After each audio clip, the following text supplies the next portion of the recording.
আজ এই তালিপুর থেকে মানে তালিপুর সুন্দরপাড়া সহ অন্যান্য পাড়া থেকে মোটামুটি কতজন আপনারা বিশ্ব ইজতেমায় যাচ্ছেন? আলহামদুলিল্লাহ, তালিপুর সুন্দরপাড়া বড় মসজিদ ঐতিহ্য মসজিদের পক্ষ থেকে আমাদের মিনিমাম প্রায় 1 থেকে 150 এখান থেকে মুসল্লি যাচ্ছে।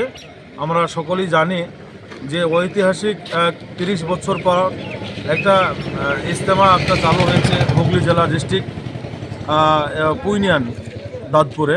সেখানে আমরা দুনিয়া উম্মতির জন্যে, ভালাইয়ের জন্যে মুসলমান সমাজ কী করে আগামী দিন ভালোভাবে আল্লাহকে চিনতে পারবে, সৎ পথে জীবনযাপন করবে, এই উদ্দেশ্যে আমাদের ওলামায়ে কেরামরা একটা 30 বছর পর একটা ডাক দিয়েছে ইজতেমার। সেখানে আমাদের আজকে আগামী শুক্রবার 2, 3, 4, 5 তারিখে দোয়া হবে। এই উদ্দেশ্যে আমরা এখান থেকে রওনা হচ্ছি। এক্ষুনি আমাদের বাস ছাড়বে। আপনারা সকলেই দোয়া করবেন বিশ্ববাসীর জন্য, যাতে এই ইজতেমা জানে গোটা পৃথিবীর উম্মতি মুহাম্মদের জন্য যেন একটা সুরাস্তা যেন আল্লাহ ব্যবস্থা করে দেয় এবং সঠিক রাস্তায় চলার জন্য আল্লাহ তৌফিক দান করেন। এই বলি আমার বার্তা আমি দিচ্ছি। এই বিশ্ব ইজতেমায় যে আপনারা চললেন, এই বিশ্ব ইজতেমা ওখানে কদিন ধরে হবে? 4 দিন। 4 দিন মানে আজ থেকে নিয়ে 4 দিন, না কাল থেকে, মানে 2 তারিখ থেকে নিয়ে 4 দিন যাবত এটা হবে। আপনারা মোটামুটি কতজন এখান থেকে যাচ্ছেন? এখানে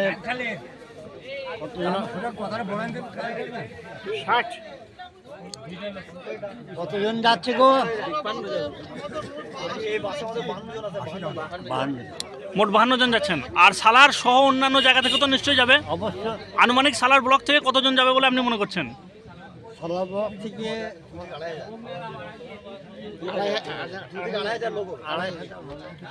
2,500 লোক মোটামুটি সালার ব্লক থেকে হবে। তালিবপুর থেকে মোটামুটি কতজন যাচ্ছে আপনাদের? 70 জন। বাস সহ কি অন্যান্য যানবাহনেও যাবে না শুধু একটি বাস যাবে? ট্রেনেই গেছে সব। তাহলে বাস ছাড়া ট্রেনেও এরা যাবে।